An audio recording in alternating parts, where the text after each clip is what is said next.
everybody, hello and welcome back to Press B to Cancel.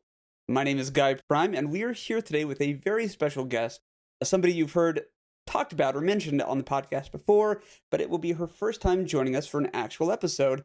The one and only CaptHighFive. Say hello. Hi, I'm here. I'm doing it. I know, and we are thrilled to have you. Today's episode is a very special one, but before I get into that, I want to make sure everybody knows the other voices in the room today. We're going to start off with my good friend Werewolf. Oh, these people don't need to know who I am. It's okay. I'm not giving out like your social.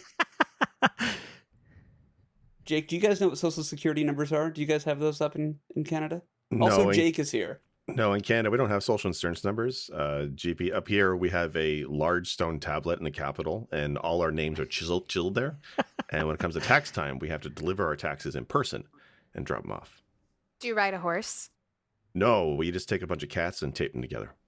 Oh, okay. Yeah. We have to do that in America, but I think the only difference is they tax the cats. They tax everything here. Stupid That's joke. socialism for you. That's- But yeah, I'm oh, looking God. forward to this episode. I'm really looking forward to hearing how great Final Fantasy VIII is. Right, so that takes us to the premise of the episode, which is CaptHighFive, I think, is of the opinion that Final Fantasy VIII is a great game, and we wanted to kind of... Don't back out now. No, yeah, we can't bail on Yeah, the premise what at is the I time. this? mean, I wasn't told this until tonight, but Right, I'm yeah. ready. I'm willing. Okay, cool. So for Maybe- anybody maybe who's out not there... Great, but worthwhile might be the Right, the that it better just word. got a bad rap. Yeah. Right, okay, so yeah, for anybody who doesn't know, Final Fantasy VIII, or as it's known, not Final Fantasy VII, was released a couple years after Final Fantasy VII, so what, like 1999 or 2000? 99, yeah. 99? 4-disc game on the PlayStation 1. It's been remastered, reported a number of times, but I think 0% of the time it's made a huge difference. And with that said, CaptHighFive, why is this your favorite game? Oh my God. Okay. I know, I'm starting early. Oh, okay. Well, it's not my favorite game, but I find people either really love it or really hate it. Right. And I land in the middle. I'm not obsessed with it, but I still wanted to replay it, and I did. And if I really hated it, I definitely wouldn't have done that. So it's interesting. I think it's odd that it's so polarizing, because I really can't understand why anyone would super completely hate it and write it off, but nor can I understand when it's someone's all-time favorite game. And I've met a lot of those people. A lot. They really love it. They really love it. Gosh, I don't know. What do you think? Should I try to talk about why I think people really love it, even if I'm not one of them? Well, yeah, that's the thing is, of all the people that I know, Mm-hmm. you are the one who's been like the biggest proponent of, well, hold on now, it's not the worst thing ever. Yeah. And Which a is year ago- interesting that I'm the one, because I'm really okay. A year ago, go on. yeah, a year ago, I had done a playthrough of Final Fantasy 1 through 7, and half of those games I had never played all the way through, or they were complete blind runs. And Mhm. I gave some serious thought to playing 8, and it was always a possibility until I finished Final Fantasy 2. Now, I mention that for something I'll bring up later on in the episode, but I ended up not doing 8 because I thought it's just not something a lot of people care for, and I didn't want to have to spend my time explaining why I wasn't playing it, or why I was playing it if I had chosen to. So when I finished my marathon, you picked up at 8, and I was lucky enough to be able to watch a large portion of you playing that game, and Mhm. it's not as bad as I remember. So the question, and then I also want to check in with the other two fellows, is it better after you've had some real life events? Like, as you've grown and matured as a gamer, do you find the game fits a little bit better into your understanding of life? And then, of course, the question to the fellas is, have you guys played Final Fantasy VIII? Yeah, have you all played it? I never beat it. I bought it when it came out, and I tried. Yeah. I tried over and over, and I couldn't bring myself to finish it. Mhm. Granted, in 1999, I was 16. I was depressed for a couple of reasons that we'll not get into here because I don't want to bring the podcast down that far. And yeah, I just I think ultimately it didn't mesh with where I was in life at the time. I don't think I cared to care about the characters in the game at that point. Do you remember about how far you had made it? Of the 4 discs, do you remember like what events in the game were transpiring, or did you even make it out of the first disc?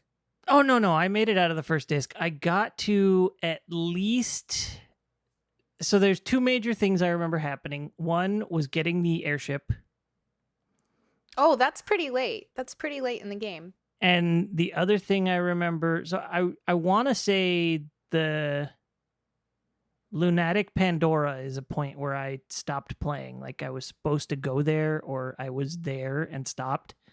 Yeah, did you go to space? I didn't go to space. No. The other thing I remember is the characters realizing they knew each other as children. And that was a point where I was just like, all right, that's pretty unbelievable. I'm kind of out. It's so funny because as we started this, I was starting to formulate a theory and I was like, yeah, I'm onto something. And then everything you just said was like, nope, that can't be it. Because what I was thinking was that I think y'all are just a hair older than I am. Not like tons, but I'm a few years younger. And I played it, though, around that age. I think I was 16 when I first picked it up. I got it when it was like marked down to $16.99, and I bought it with my own money, which was a big deal at the time. Right. And played the crap out of it. And a lot of my friends did too. But what I've noticed is that it seems like generally, not a hard and fast rule, but generally the people who seem to really love it are actually even younger than me. And I was thinking, oh, maybe it's something about like the depressed teenager vibe, that you have to be a depressed teenager to really sink your teeth into it, because I liked it more when I was a teenager than I do now story-wise. Some things land differently now, but a lot of the things that I thought were kind of lame, like especially what you just described about them finding out that they all knew each other, because what it feels like is that all of these characters were more or less the same character with a different skin. I'm like, wait, what? Right. They're all the same age? They all have the same backstory? Really? This is what we're going for after the like rich history of character development in all of the other Final Fantasy games? This is where they decided to go with this one? It was so bizarre to me. See, this is why we needed you for this episode. Yeah. Yeah, so for me, I did play this and I did beat it. I was also a teenager. I don't think I was angsty, but maybe I was. But so for me, I didn't have a PlayStation when it first came out. So I actually borrowed a buddy's system and his copy of Final Fantasy VII. And that's my first time playing the modern Final Fantasies. And then when 8 came out, I told myself, all right, I'm going to get my own PlayStation and I'm going to buy this game. Because I did enjoy 7. I thought 7 was pretty good. And like, how can you go wrong with Final Fantasy? Right? How can they mess that up? And I mean, to be fair, when I first got that disc at home, I watched the intro maybe 10 times before I even started playing. It was very cool. Yeah. Very, very cool. Right. So like the game is, presentation wise, it's just epic. And it wasn't really until I started playing through the game, and I think the story, and maybe we can talk about that later, but the story really did lose me. Much like you guys, I didn't buy the orphan thing at all. And I didn't really care for the love story as basically being the major thing. So the story kind of lost me halfway through, but I still beat it. But I think the reason I don't like it so much, and it's only compounded now, is because of the lack of magic points, the magic system, and how you're having to constantly draw magic and store it as a resource for the junction system to boost your stats. And if you don't do that, or if you don't grind for that, I kind of feel it makes the game a lot harder. And I found that as a teenager when I played it originally. And when I tried playing it again, not too long ago, I did try again. I hate grinding now that I'm older. I just don't have the time for it. So, and that's not a dig at Final Fantasy VIII. I don't like grinding in games, pretty much. Period. I mean, some exceptions, but I'm not big on RPGs now like I was when I was a teenager. Yeah, I agree with so much of that. There's a tolerance for grinding I had when I had nothing else to do that I do not have now. And I think one of the only reasons that I was able to get through the entire playthrough this past year when I played it again was because it was the remastered version. So you could fast forward and turn on God mode. So something that would have taken like 25 minutes to draw 100 magic, it took like 3 minutes. So I could just cruise through it. It was a little tedious, but not, not what it used to be. Right. When I've brought that up with people about how junctioning well, I don't mind junctioning the magic. It's just drawing the magic. I don't care for that, and I don't care for how junctioning the magic. Then if you use the spells, your stats go down. So there's not much incentive to use the magic, and I don't really like that either. But drawing the magic is so tedious, and people say, well, that's why you use the GF abilities and you modify your items. And it's like, well, you have to grind to get those items. I mean, there's no way around it. Like, you're spending time. You don't just have those items and you don't just have those abilities. So sure, it might take less time to make the ultimate magic spells, right? Like Ultima and Holy and stuff, if you have the items, but you have to get the items. Right. You're so no matter what, there's grinding. Yeah. But I feel like we should talk about some of the positive things, because you did bring up watching that intro so many times, and I think you really hit it. It is sweeping. The music and the graphics, like, what a change. Final Fantasy VII is so cute and so weird and so gritty. They do like 10 different graphic styles in that game. Like, there's the weird polygon people, and then there's the cinematic scenes, and then there's other stuff in between. That game is all over the place, and it's really fun and experimental. Well, but there's it's a reason raw. for that comes from corporate at the time, actually. The executives wanted to stick with the chibi look from previous Final Fantasies, whereas the director, Hironobu Sakaguchi, I believe it was at the time, he wanted to go with a more realistic character model. And so that's why it's all over the place, is he snuck it into 7 where he could. And then with 8, he actually got to go that route. Yeah, and it's really striking, especially, I remember I've told Guy Prime this story, but I don't think that many people know it. My first video game that was mine and only mine was Mario Paint. I have 3 older brothers, and so we always had Nintendo systems because 4 people can play.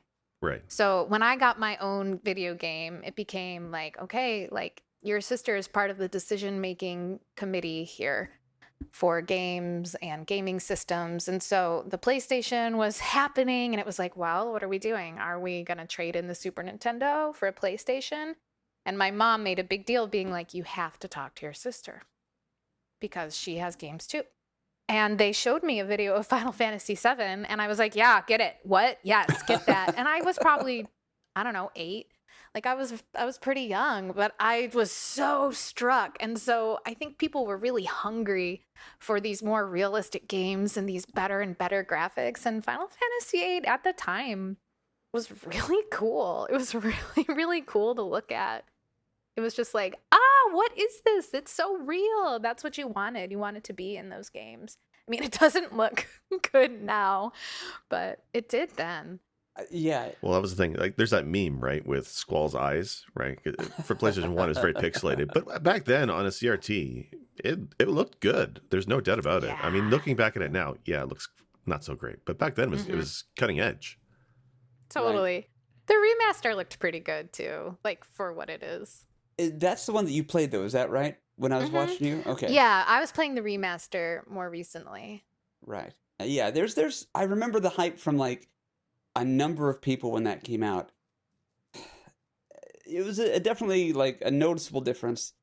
But going back to the differences between like Final Fantasy aesthetically, 7 and then 8, I remember my initial impression of 8 was that it was like the reverse of what they did with 7, where 7 was lush backgrounds and beautiful scenery, and then kind of not uniform or great looking character sprites.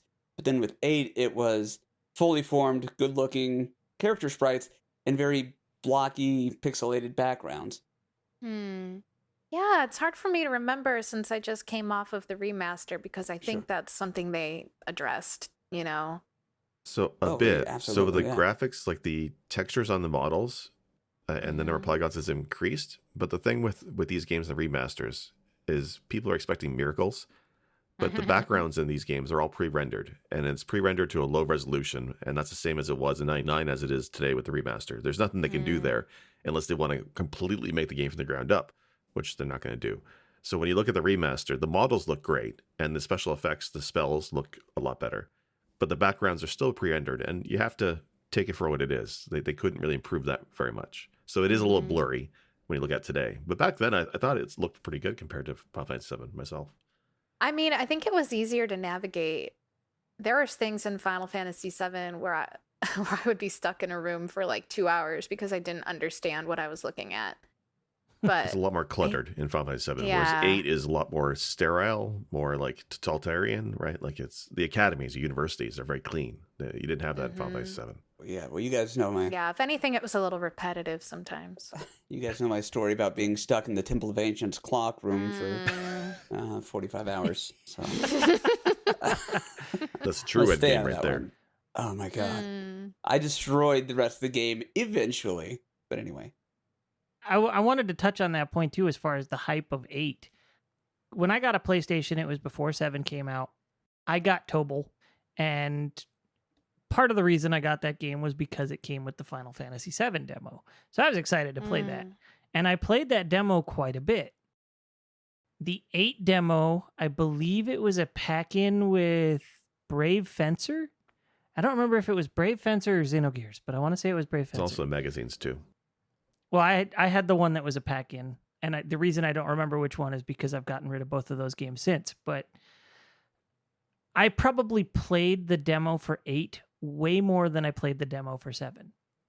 I like the music, the presentation, like you guys were saying, all that, top notch, particularly in that demo. The demo did wonders to hype me for Final Fantasy VIII. I was super excited about this game. So then when it released, and you get that moment, but then everything else seems a lot slower paced than what you were given in the demo. It kind of brings you down a little bit. And when you have that much hype and it's not met, it brings you down even further. What part of the game did the demo feature? It was the attack on the it's when you come up on the beach and you go up through the city. And did it have and that then you have big to robot escape. thing? Yeah. Yes. That part is so cool. It's like what I noticed about it playing the whole game is that there are some chunks of the game that are so solid. Like that part, that whole mission, it's very cool. They draw you in. There's a lot going on with the characters. There's intermittent CGI scenes that like draw you back in visually in a major way. And then there's parts of the game that you just, it's so boring. It's so frustrating. And you're just waiting for something to happen. Or you're in a city that's too big and it's not fun to walk around. Like it just suffers from terrible pacing, unfortunately. Well, like even from the opening of the game, right? That opening cinematic, right? The music, the sweeping the beach, the opera, then you're fighting with Zephyr, and then it ends with a slash across the face. You're all hyped to start this game, and then the game is just you wake up in a hospital at a school, and you end up going on a grand tour for feels like 5 hours, and you're like, forever, all right. and you have Welcome to find to the people and nurse's go to a office. cave. Yeah. Here's the cafeteria. Great, get the hot dogs. Great. Thanks. Join a club. Just keep making jokes about those hot dogs, like for the whole game. Oh my gosh, it does. It takes forever. But you're right, though, that there's certain scenes that are really epic. The one that will always stand out for me is the Battle of the Garden sequence. And there's a part where you're hanging from a rope or something, punching a dude while you're panning across the gardens as the battle is happening. That is like next level epic. And it's a mix of actual 3D polygon characters with the pre-rendered background movies. Like Final Fantasy VII did a little bit of that, but 8 really ramped it up, and it was awesome. That's like my favorite scene in the entire game. It's cool. That part's like a mini game too, because you have to. There's like buttons you have to press. I don't remember exactly how it works, but it's outside of what any of the usual gameplay is like. Yeah, it's like punch, kick, or something like that. But it's just awesome. Like the music, and there's a section where they, for some reason, they're taking motorcycles and ramping off one garden to land the other one. Totally impractical, but it's really cool sequence. So it has style and presentation, but between that, you're right. There's some stretches. Mm-hmm. We've talked about the music a couple of times, and that's something I really want to touch on as well. I'm a huge fan of the music in the Final Fantasy games, like particularly everything Nobumatsu did. After his time, I don't enjoy the music as much. It's fine, it just isn't the same.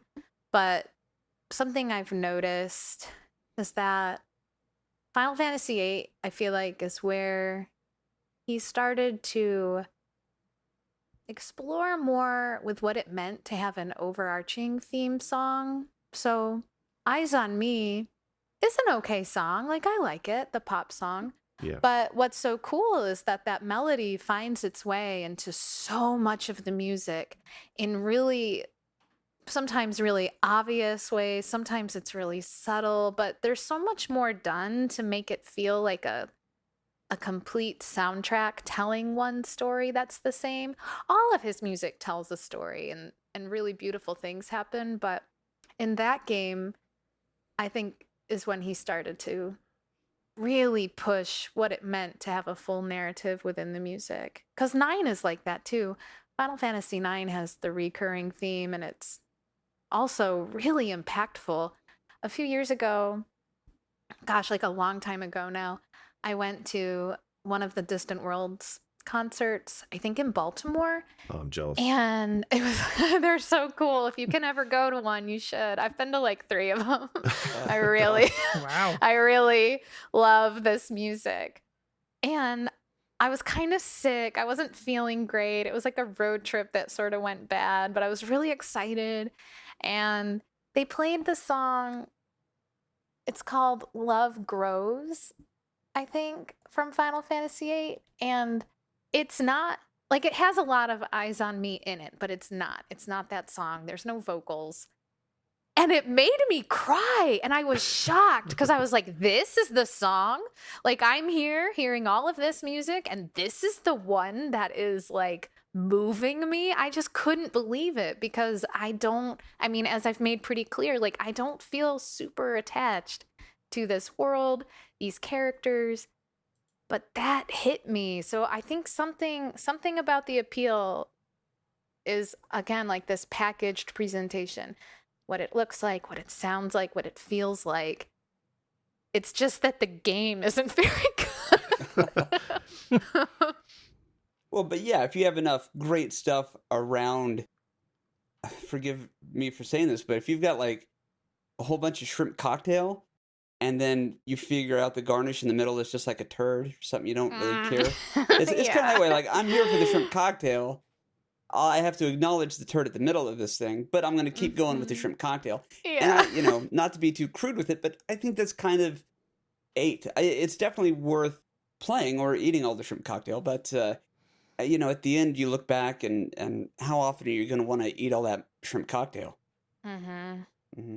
And to your point, though, about recurring musical themes, it's one of the things I love about the music of Final Fantasy IV. I know you all know how I feel about 4, but if you go back and listen to the theme of love, I think is what it's called, but it's kind of the love song between Cecil and Rosa. After like kind of the first verse or the second verse, there's like this kind of swelling part, and then in the background you can hear like the harp arpeggios that kind of go up and down. Like, I always call it the Pac-Man noise, but it's it's the main prelude to all of the Final Fantasies played in the background. And I remember the first time noticing that on the original Super Nintendo version, and then whenever they came out with the 3D remake for the DS, hearing that redone, like that brought me to tears. So there is absolutely no judgment in what you were saying about Distant Worlds, because I mean, live music does that to me anyways. And so if it's something that's beautiful, then of course it's gonna move through you that way. And Distant Worlds is coming to an area near me, and I'm going to try to get to it in the spring or the winter, because that is like a bucket list thing. But I've had fears about going because I know I will be an emotional mess during probably the majority of the concert. It's so good, though. It's so worth it. Do it if you can. So you guys mentioned about the music and how for 8 it was kind of like a larger theme for the entire game. Because now that I think about it, 4, 5, 6, even 7 were very big on character specific theme songs, right? And they're very memorable. I remember all the themes from 6, for example. Yeah, the music's great. Yeah. But 8 seems less about character focused themes and more about the overarching theme of the story. Is it like that in the later Final Fantasy games? Because 8 kind of ruined me on it. So I haven't played after 8. But did they move away at that point away from the character specific theme songs? I mean, I just played 8 and I can't even remember if the characters have themes, which seems wild to me. 9, the characters have themes, but there's also a really strong, like, overarching musical thing happening. And so the music in 9 is maybe my favorite. In fact, it's like they looked at 8 and they were like, "Ooh, we're so sorry," and then they they decided to go back to something to me that feels more like the Super Nintendo era in terms of what the world feels like, but with the PlayStation's power. So, I love it, and the music, they definitely have character themes. They have all kinds of stuff. If wild. you recall, and 4 did have all the character themes and all that, but the main theme of Final Fantasy IV, when you're walking around the overworld, that tune gets used quite a few times in various forms throughout the game. It's the sad music. Gosh, there's at least another one I can think of, but I want to say it's used 4 or 5 times at the very least. Yeah. Well, now I'm sorry. Now I'm like playing. I know. I'm just like thinking about it. But I do remember it from 4 because, I mean, I'm with GP on that one. That's one of my favorites. I think for 8, the only character theme I remember for 8 is Laguna's theme. It's probably more the battle theme, especially. Yeah, too. It's his battle music. That was okay. I'm glad you mentioned Laguna because I forgot. All the time when I was playing it this last time, I'm like, I just want to play Laguna's game. Yeah. Why is Squall the main character? He doesn't talk. He's so grumpy. And actually, I was surprised. I actually agreed with most things Squall was saying when he would deign to talk. I was like, wow, everyone around him is awful right now. Like, they're gaslighting him. But mostly I was like, Laguna's a nice guy. He's got a good song. I want to know more about his story. And the love story stuff. I like a good love story, but there's something just like low-key creepy about the Squall and Rinoa story because it's like, I mean, I'm going to spoil it. So, if you don't know, sorry, don't listen. Been 20 years. You don't want to know. Right. I know. Just like, ugh. So, the whole deal is that like Rinoa's mom and Squall's dad had a crush on each other that they never pursued. They did not know each other very well. And then they went their separate ways and met other people who were great. And they had children. And then so Rinoa and Squall, and then Rinoa and Squall meet each other and I guess are in love.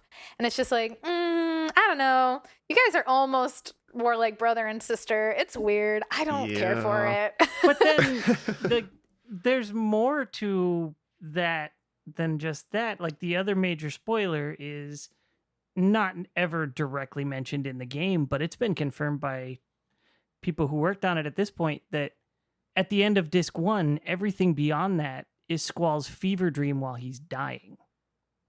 Really? Yes. So when he gets struck by that icicle in the chest, the icicle? He's dying. And the entire rest of the game is his fever dream, which is why Rinoa all of a sudden what is this game even about? Right? Which is why all of a sudden Rinoa is all over Squall, when up to this point she had been like, I'm with Cypher. And just now Cypher's just complete bad guy instead of just a rival jackass at the school. Things like that. Like, everybody becomes very two-dimensional because it's Squall's fever dream. God, that makes me hate. I don't not hate Squall, but that makes me like him less. Like, that's kind of to me the other thing about the game is I don't know that there's been another Final Fantasy where I've cared less about the characters. Yeah. What is the end of the story? So if nothing is real after he gets stabbed with icicles, what? So the sorceress is just evil and that's it. And then Yeah, what? Does she take we over don't the get world? to know Like we just don't because know. Squall's adventure ends at the end of disc 1. Why would we even care? It's such a weird choice. And interestingly enough, I was talking to Wife Wolf last night about all this, explaining why I dislike Final Fantasy VIII.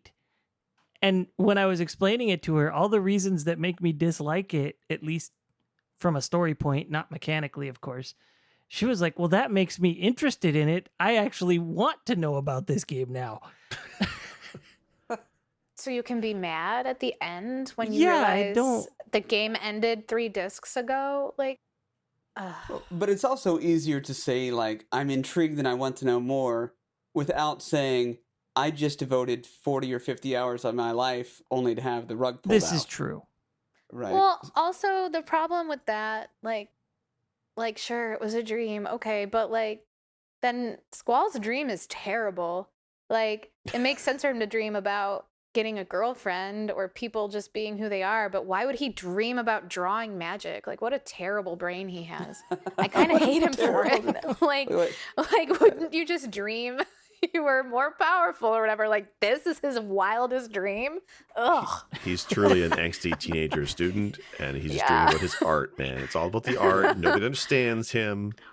It's all about the art. You occasionally rent a car. But eventually you upgrade to a spaceship. Yeah. And a spaceship, yeah.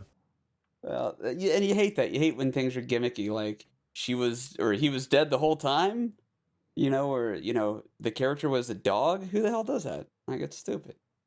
So, yeah, I never quite understood the story of this game at all either. Like, from my understanding to the end is it's the idea of a sorceress from the future who sends her mind back in time to try to gather all sources together to become this god or something. Have I got it right? It's been ages since I've looked at the story of this game. I never understood it. You know what? I just played it and I don't know. I see. To me, like that, I dig actually. Anytime there's diabolical time travel involved, I like that. It's always more interesting when the bad guys have the ability to manipulate time instead of good. And Jake, if you hate that, you are not going to, potential spoilers, like anything that's about to happen in the Marvel movies. So just let's expand the mind there, King the Conqueror. But anyways, that's not what the episode's about. But no, I didn't mind that. One of the things I have bullet pointed in my notes that I keep that are right in front of me here, you can hear me rustling these papers that are totally the notes, was going to be, comparing and contrasting Ultimecia and all that to some of the other big bads from other Final Fantasy entries. Where does that bad guy or evil person stack up for you all? I thought Adia was really cool, like aesthetically, and she was scary and really powerful. As Final Fantasy games are sometimes want to do, they're like, but actually someone else is the villain, and actually someone else is the villain. Because there's like Adele too, or whatever. There's all these sorceresses. I just don't care. I don't care about them. Pay no Adia attention was cool to the enough, giant and crystal they head should have behind the stuck with curtain. her. Yeah. I like Adia.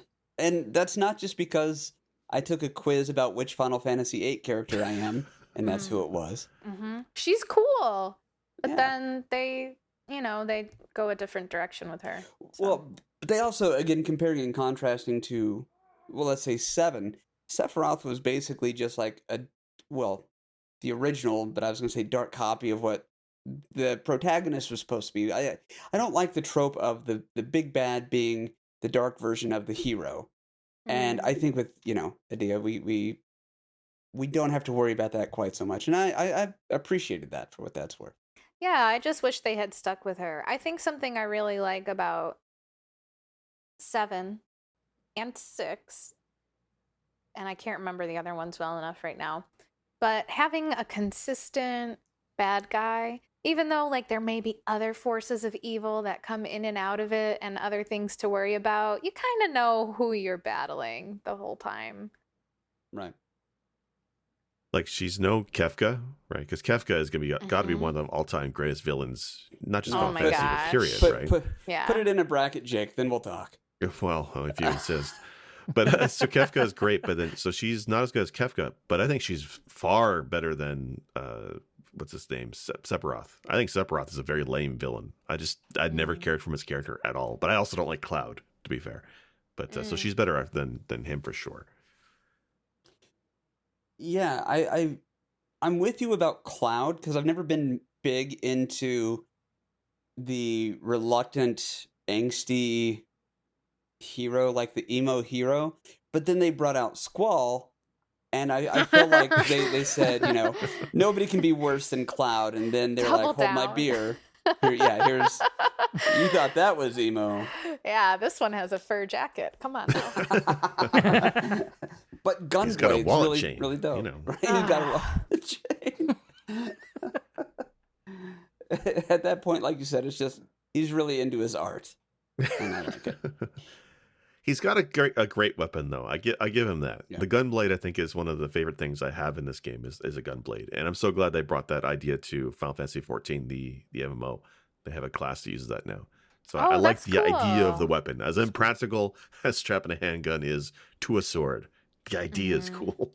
Well, if you think about, like, in Hollywood, people who are gun wielders oftentimes will run at or charge the person they're about to shoot, which is stupid. Because you have a gun. It's a long-range weapon. Anyway, now they have a reason to do that. Why are you charging at this person? You have a gun.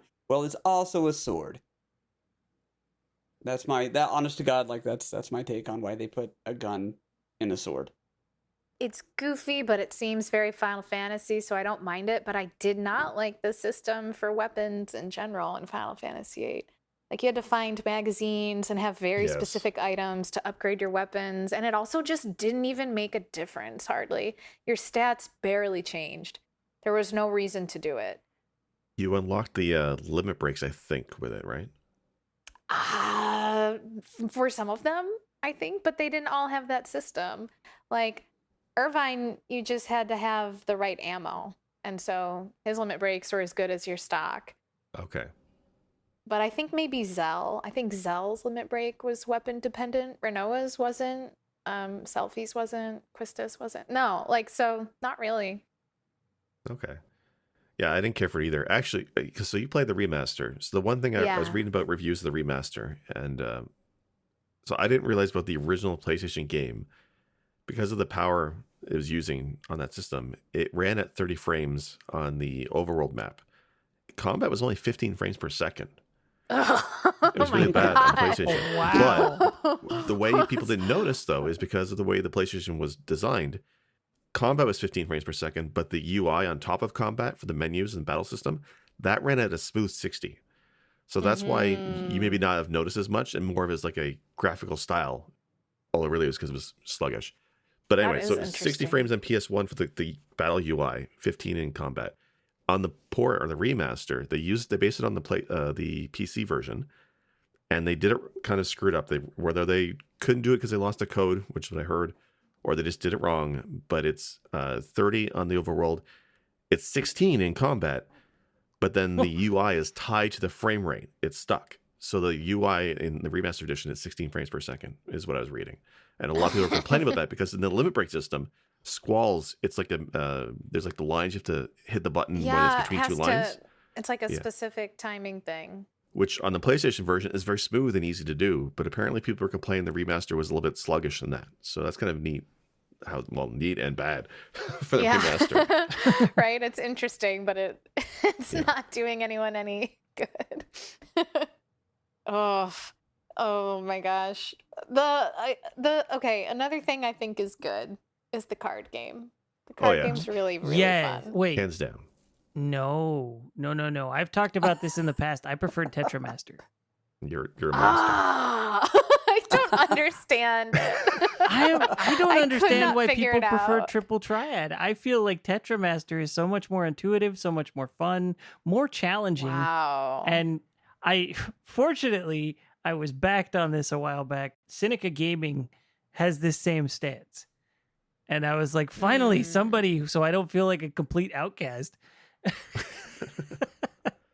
When I play Final Fantasy IX again, I'll get back to you. I don't know. Well, I think we can all agree, though. Blitzball, yes? No? Blitzball Never played it. is fine. Is fine. Okay. Yeah, and I gotta admit, I lean triple triad, but again, I'm a sucker for alliteration. So I'm predisposed. Mm-hmm. The only thing I didn't like about triple triad was the different rules in each region is great at first, but there's one region that has the random rule, and that just screws with the entire fun of the game when you can't pick your cards in your hand. So to avoid the random rule infecting your game and spreading across the planet like a plague, you need some steps to get around that. And that was the only part of triple triad I didn't like. That's why in the MMO, Final Fantasy XIV has triple triad, and it's fantastic because I don't have to worry about that crap. Can I just go back to breeding chocobos? You can do that too. Thank you. So many chocobos. When I played through the remaster recently, I absolutely was clicking through walkthroughs sometimes to be like, all right, what do I want to do here? Trying to decide, because I'm not often the 100% player on anything unless I just don't want to set the game down. So, I mean, there's actually another big thing about 8 that's disappointing is like, if I really loved it, I would love the opportunity to, after I beat it, I missed some side quests, let me do them. No, they're all closed. They're all closed on the last disc. Like, oh, okay, so I can't even go back and get stuff I missed. Absolutely not. So that's a huge failing. But it really felt like when I was reading through the side quests, trying to decide, okay, which ones will be most fun that I feel like doing. And I kind of made it my thing. I'm like, I want to get all of the summons. I would like to have that full set and not worry so much about anything else. But reading through some of the other stuff, like the card quest, I just, I think it's fine to have complicated things or things that would be hard to stumble upon. But some of the side quests in Final Fantasy VIII, I do not understand how you would know how to do them just by playing. Even if you clicked on everything, did everything. Like the card game requires you losing specific cards to certain people. That's absurd. Why would they do that? How would that happen to you if you didn't read a walkthrough? The only way I got it is because I bought the Brady Games Guide to Final Fantasy VIII. I have that too. Yeah. Yeah. I mean, is that what it is? Is it about wanting to sell guides? Because how could you possibly? Right. Well, and that's the other thing is there's a very fine line, but a big difference between a quest and a chore. Mm-hmm. And I think the moment you throw that line out, there's no going back because it's Pandora's box at that point. Well, if we're gonna have them do all this, why not have them do all this? Because it's either not quite as bad as the other thing, or maybe just a little bit worse. So I'm with you. That's terrible. Yeah, I mean, the card one is specifically bad. That's just really egregious. But even another one, it was like something in the Shumi village. It involved talking to people in a certain order that you would never intuit.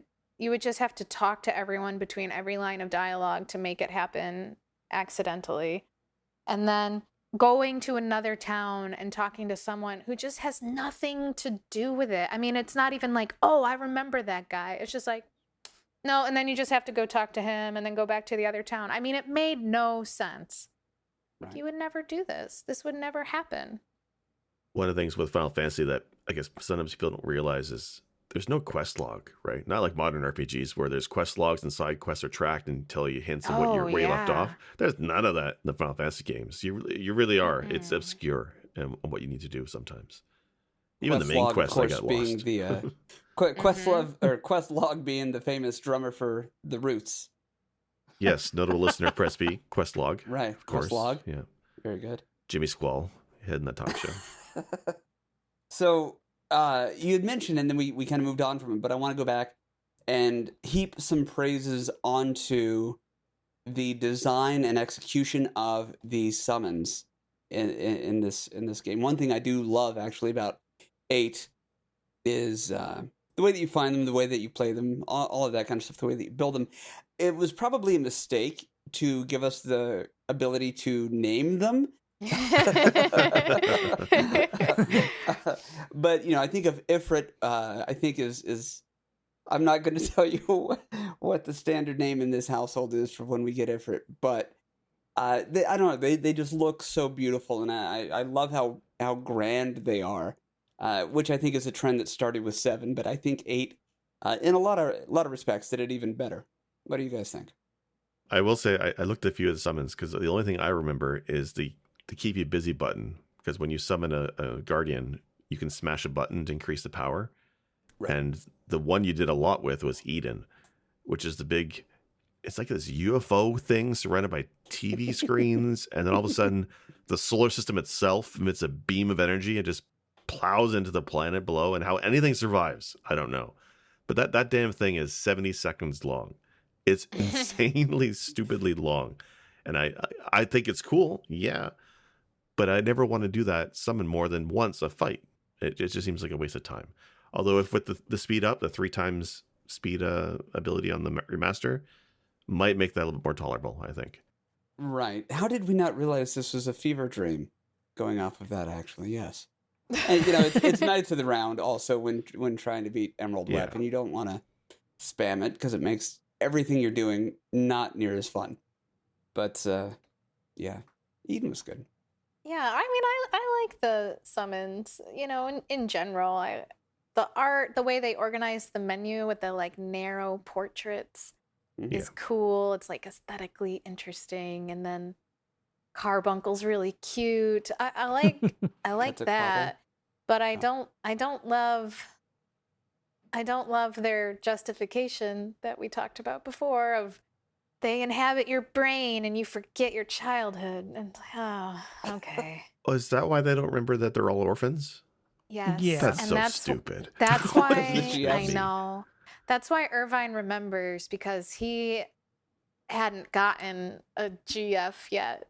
So all the kids at the better funded garden, I guess, got their GFs. Oh, and Selfie had a little blip too. She was like, wait, I didn't get one early. She's like, oh, what? I found one when I was 12 and I equipped it. I'm like, what? So you found a demon basically? And okay, it's just such a weak justification. And if it's such a, I don't know. I mean, I guess this is what they're suggesting, is that it is rare. These are primo fighters who have this ability. It's not like everybody does, but everyone who's really powerful that you meet is equipping them. It just seems like if they take up that much space in your brain and give you amnesia, would everyone be fighting so much? What do they what are the long-term effects here? They just don't seem to address it very well. You would think that's something they would have brought up early in the game too, is the fact that GFs cause long-term memory loss, Yeah, and also that sounds kind of like child abuse in this case, because these are very young people in a school. And there's children at that school.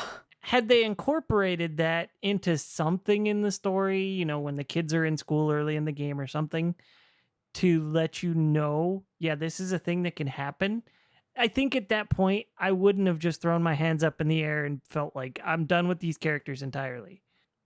Yeah, or if it were a plot point in the game, if they were debating, that's a huge thing to give up. Would you trade your past for power now? I mean, that's a huge ethical question, and really personal too. They could have really gone somewhere with these characters, maybe trying to decide if it was worth it to them to give up so much. That could make them real heroes in this world, but no, it was just angst. Yeah, fever dream. That's the thing. Squall doesn't have that capacity, so therefore the rest of the game could not logically. I'm with you. I wish they would have done that. I'm angry about it, but well, you look at the schools, these garden schools as a whole, right? Yeah. Outside of the hot dogs, which are amazing, I'm sure, and that killer library, it's a place where you lose your memory when they infect you with demon things. They give you gun blades and explosive weapons. The courtyard, the indoor park, is infested with monsters, including a T-Rex. And then the whole thing can fly up in the air and take battle. This is a death trap for kids. Yeah. Hogwarts. I love those T-Rexes, though. The first time you fight a T-Rex is so awesome. It's just a T-Rex. They call it a T-Rexar, but that's just a dinosaur. It's a T-Rex. Kind of great. You know how all those dinosaurs probably got there? Was the Vanish X Zone trick from Final Fantasy VI. Like, that's where they all got teleported to.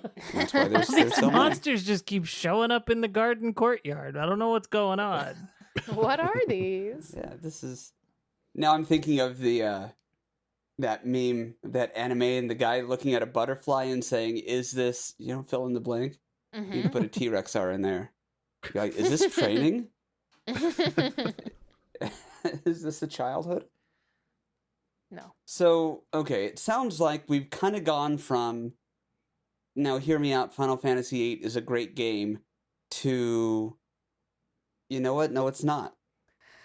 I don't know that anyone here was ever quite ready to say, it's great, and nothing's bad.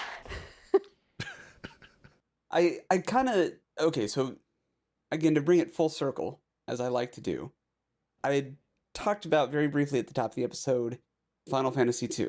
And I kind of feel like this is another attempt at what they tried to do with 2. Because throughout the conversation at some point somebody has said a lot of the things that are staples in Final Fantasy were taken out and replaced with things that are less. It doesn't quite look and feel and play like your typical Final Fantasy as we know it. And there are other parallels with Final Fantasy II. If you grind early enough, you can OP everybody. The love story is not really that great. The characters are forgettable, or at least not people you would want to hang out with or idolize. And all those things are also true with 8. It's very easy to get very OP'd very early on if you decide to devote the time to it. And, again, the characters, the love story, all of that. The difference, I think, is Final Fantasy II, I've said, is a great RPG. The worst thing about it, or the reason people don't love it, is because it's called Final Fantasy. I feel like even if Final Fantasy VIII was not a Final Fantasy, it would still be a completely forgettable RPG. Yes or no? Well, it's funny. I kind of think the opposite in that it's because it's a Final Fantasy game. I mean, I think that's where I land. Like, I don't know that 8 would ever really be that special to me now. Like, I don't think I would have replayed it, but it's part of Final Fantasy. Right. And so, like, 1 through 9, 4 through 9, with like a little bit of 1 through 3 in there, but like 4 through 9 is like this core part of my childhood, and it meant so much to me. And it's like 8 is a part of that, for better or for worse. Okay. It's in there. So sort of it's not the opposite. I mean, I agree functionally, but it's because it has the name Final Fantasy that I can. That's a saving grace. Yeah. I feel like a game with this story would never have been greenlit if it weren't for the fact that it were coming off the heels of Final Fantasy VII. Mm-hmm. I don't know. It's Square taking risks with their stories a bit, because their major competition back then was Dragon Quest, right? And Dragon Quest was definitely a fantasy-oriented, live or die type of RPG. Final Fantasy had to go in a different direction, melding science and technology a little bit. But with 8 especially, that's when they kind of entered their turtleneck phase, where all the heroes have to dress stylish, like it's modern period. And that's kind of what they've been doing for the recent ones as well, kind of, right? Like 13, Lightning has got a very modern look. 15 is all about leather jackets and turtlenecks and stuff. So it's kind of a different style take. And I don't think I ever quite meshed with it. I don't think I could stick it out. Yeah, bring back suits of armor. We need more characters like Kane. Yes. And Steiner. Oh god, yeah. Thank you. I was blanking on the name. There we go. 9. Apparently they That's are. how I 16 feel, looks to be too. like that, actually. Well, they did that also in 12. They kind of brought back some of the medieval sort of stuff, but That's true. Yeah. 12 is a whole different thing. I'd like to see what would happen if they would pursue lightness a little bit more. And I don't mean like full on chibi necessarily, but just like Final Fantasy IX is so light and bright and has like a lot of joy in it, but it also has a pretty big emotional weight to it. Or Final Fantasy VII even is like super heavy, but there's so much humor in it. And the humor in 8 is there, but it kind of misses. And it just feels like 13, which I played a lot of. I played all of 13. I didn't really play 15. I just couldn't even get through the intro. I was like, I'm good. Yeah. And I'm just like, I want to go back to something different. 9. The Studio Ghibli people need to do a Final Fantasy. Miyazaki, let him take on something. Oh, I know. Have you played Ni no Kuni? No. That's pretty much what you asked for, GP. Yeah, Ni no Kuni is basically that, and it's level 5 if I'm not mistaken. The people who did Dark Cloud, Rogue Galaxy, and there was another one, and I can't think of it right now. Ni no Kuni is great. It's like Final Fantasy and Pokemon and some other stuff. Like, it's so fun. I didn't play the second one very much, but the first one's awesome. I think the reason why people always want a Chrono Cross sequel is because it has that different feel than Final Fantasy, right? Like when you just mentioned like 9, I think Chrono Cross has a similar theme to what I've seen of 9, where it's more of an innocence, more of a hope to the storyline, and still lots of great characters. Yeah, like stuff's happening. It's not just, it's not totally frivolous. It's just a little more, I don't know, well-rounded maybe. Well, 9 walked that line really well of, a story that had a lot of emotional weight, was kind of dark at times.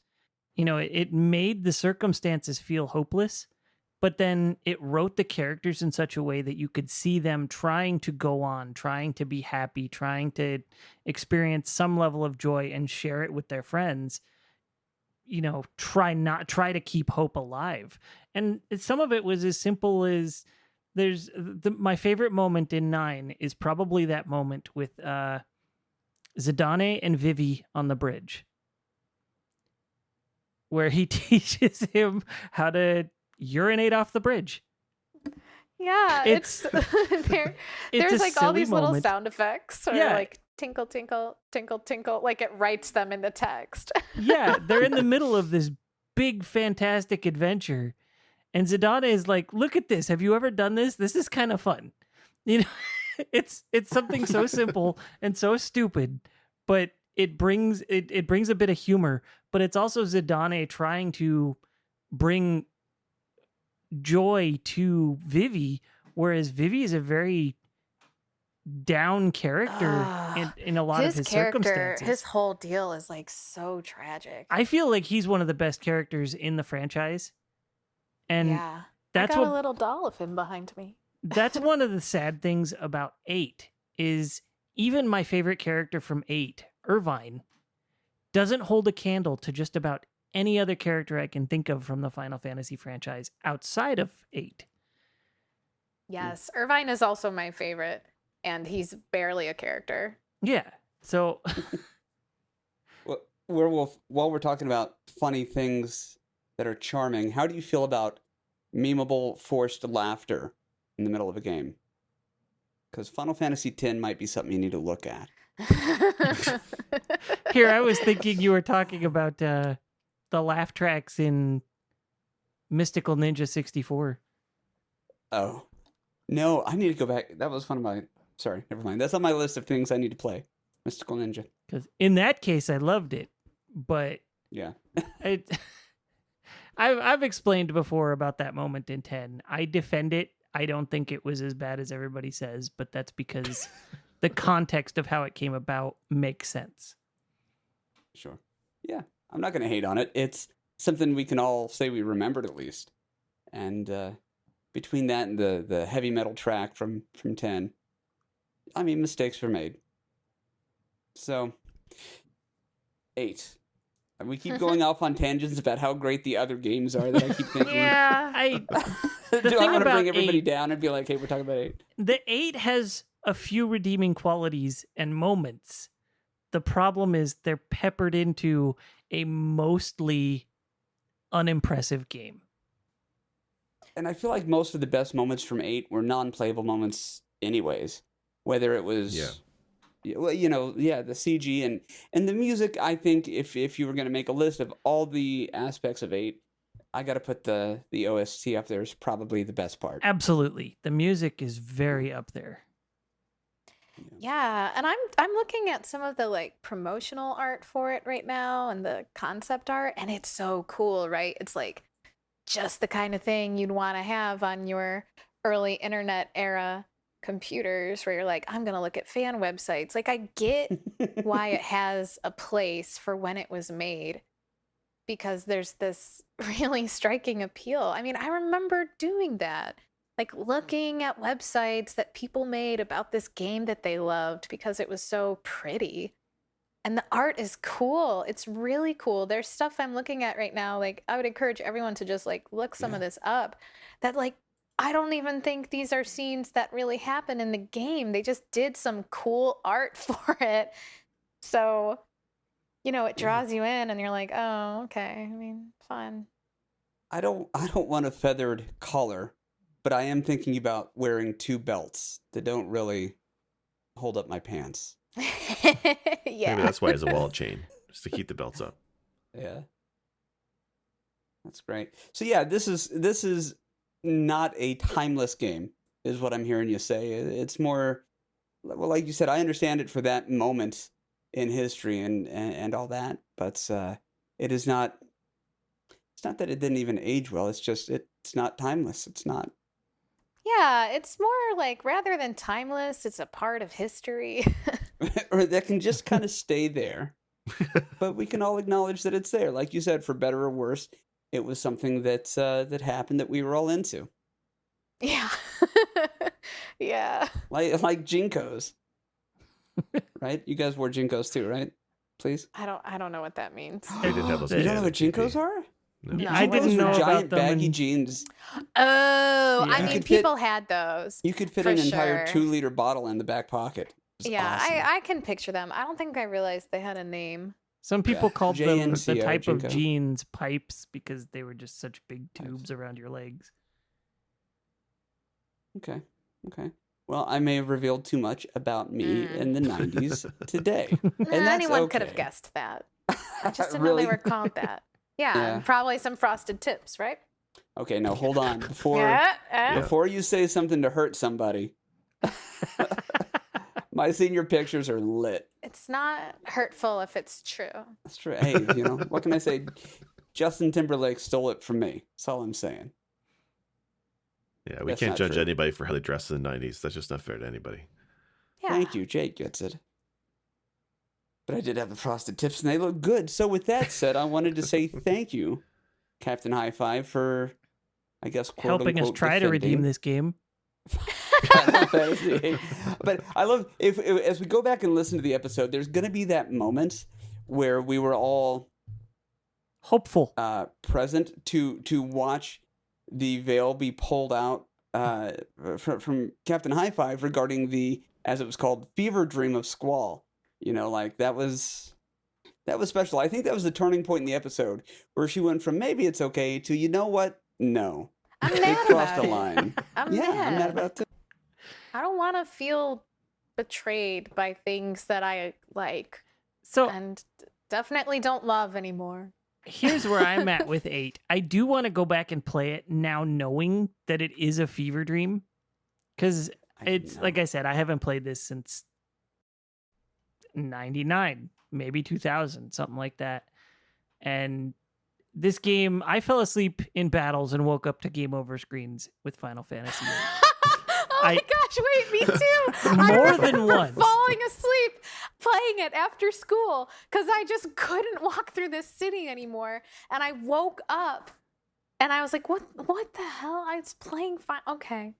That's not to say I didn't fall asleep playing Final Fantasy VII, because I would stay up so late playing Final Fantasy VII, I would fall asleep. But at least in 7, I would fall asleep in towns or during a dialogue, whatever. In 8, I fell asleep in battles. Like 3 or 4 times, I would wake up Yeah. to a game over screen and end up having to load back an hour. If the battle can't keep me awake, and I'm tired. I give it that. It's like 3-4 in the morning. I'm playing Final Fantasy. I should be asleep. But 7 never let me fall asleep during a battle, at least. 8 did. Whew. That is sums sad. it up. That's pretty bad. But I do want to go back and give it a shot, knowing it's a fever dream. Maybe now knowing that before I fire it up, getting to the end of disc 1, I'll be able to sort of treat that as the adventure.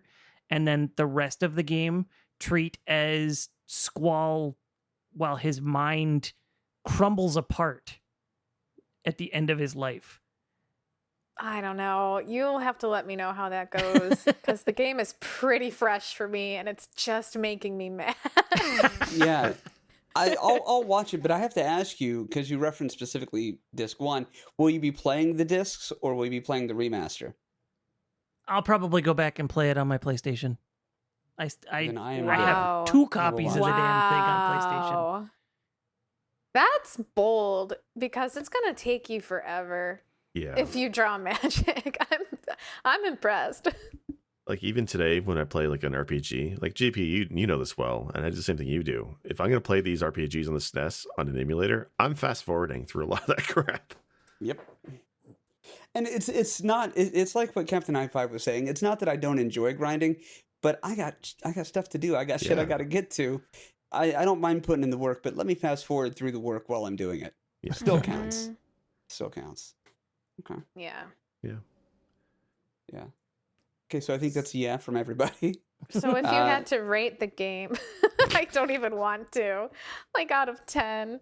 I regret asking this because I just feel uncomfortable. Well, then let me ask it in the most innocent but convoluted way ever. On a scale from 1 to 10, 1 being 2 and 10 being 6, it makes sense in Final Fantasy world.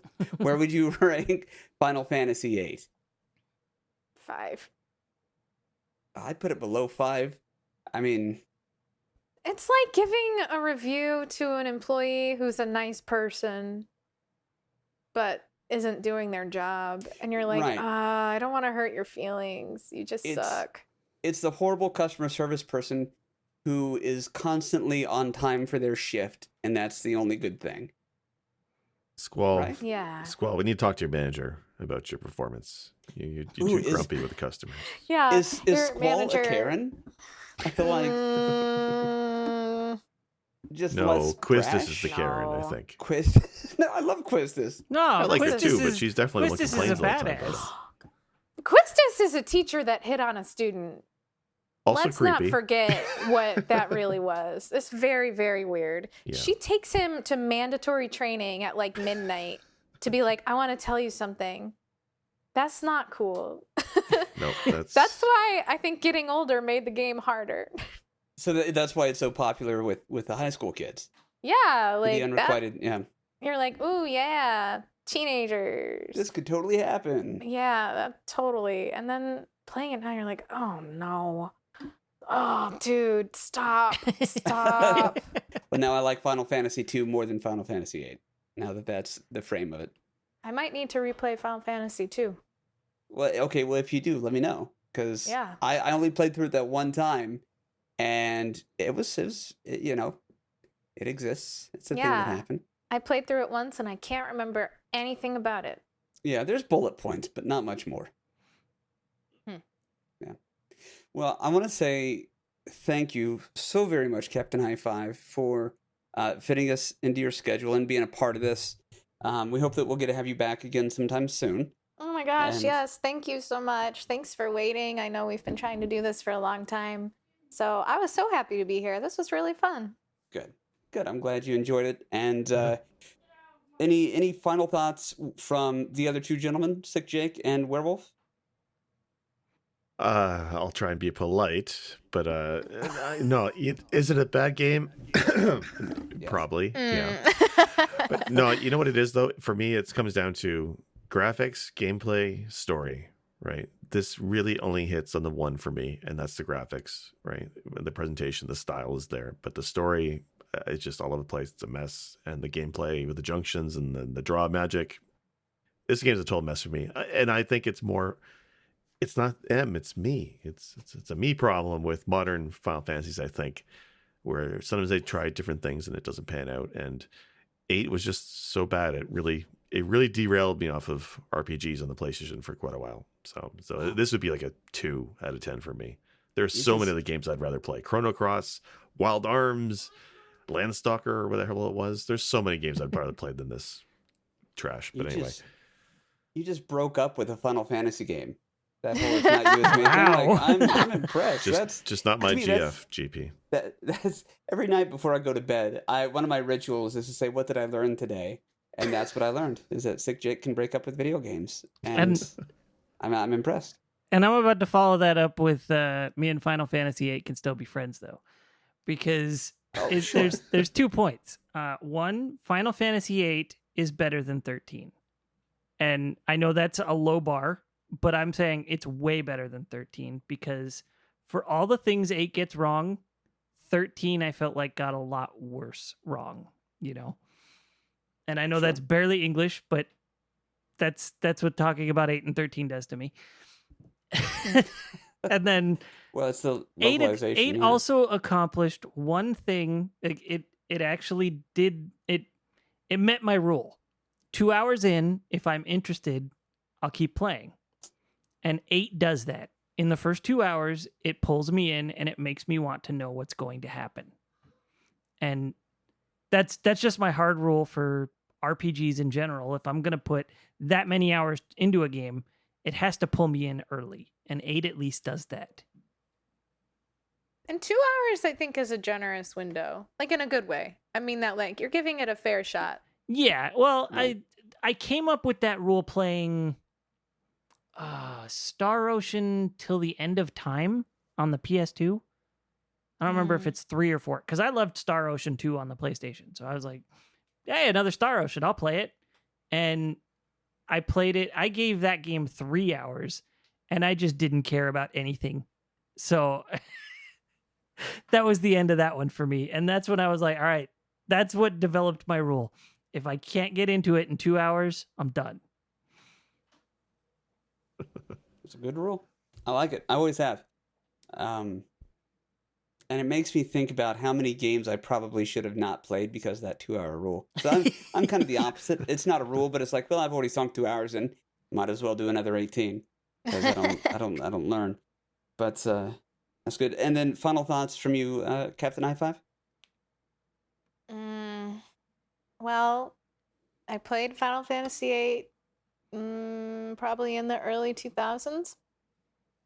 I played it again in this year, 2021, and maybe I'll play it again in 2040. We'll see. Yeah, you know what? Three times, or like once every 10 years. It's not bad. Once every 20. I don't know. All right, very cool. And then for an idea for like listener engagement or people who are on our Discord, what I'll do the day that we release this episode is post a link for a character quiz to find out which character from Final Fantasy VIII you are. And then, for anybody who knows the characters, we can have the discussion as to why you don't agree with the character that you got, because I don't think anybody's going to agree with what they got. And then why you're in denial. For example, when I did mine, I got Adia, and I wanted to rage against the dying of the light, but I have kind of come to figure out that, yeah, that's me. That's fine. Well, we can't all be Tyrannosaurs, GP. Just once, though. All right. So, again, that said, thank you for joining us. Let's tell everybody where you can be found. Werewolf, we'll start with you. Tell everybody who you are. Twitch and Twitter, streaming various games right now. Retro mostly. Totally prepared for that. Sorry. But yeah, that's Werewolf. WAREWULFF. Google it. Tell Google you meant it. Oh my God, that feels so good to be able to say. Doesn't it like though? Werewolf's tagline. And I did the werewolf thing, and that I got chills. I'm shaking. You can't see it, but I'm Sick Jake. Yeah, I'm Sick Jake. You can find me on Twitch and Twitter. I haven't streamed very much lately. I say this, I swear, every damn month. But I am coming out of my Final Fantasy 14 hole, so I will hopefully get away from that time sink soon. But we'll see. Yeah, Twitch and Twitter. Okay, and Captain High Five, where can people find you? Well, I stream on Twitch under Captain High Five, but also the last 2 months have been very, very, very quiet. I hope to get back more in August. And I have a link tree because I also do a lot of art. I like drawing. So I have one of those coffee shops, and I post some things on Instagram sometimes. So if you were to go to Linktree, you know that, like linktr.ee/CaptainHighFive, then the whole hub is there about Twitch and coffee and Insta, all that stuff. Yeah, very talented. Oh, thank you. Well, of course. I've seen a lot of your work. I've heard your singing voice, and I hope someday to catch you on stage because you're fantastic. Oh, and then, of course, thanks. I keep busy. Yeah, I am Guy Prime, and you can find me here having fun, or, of course, on twitch.tv/theretrotherapy. And then we have all of the usual social media platforms as well. So follow us on Discord. You can check us out on Patreon. We got a lot of cool bonus stuff there. And until next time, everybody, continue to bring your B game. Even after becoming an instructor, I couldn't stop thinking about Squall. That's the longest one you've done. I'm impressed.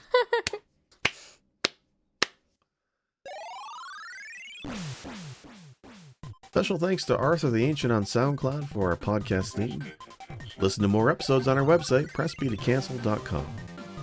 As well, feel free to like or subscribe at Apple and Google Podcasts, Pocket Casts, or anywhere else you like to listen to your favorite shows. Thank you to our supporters on patreon.com/pressbtocancel. Your money helps keep this ball rolling. And as always, thank you to all our listeners. This has been Press B to cancel.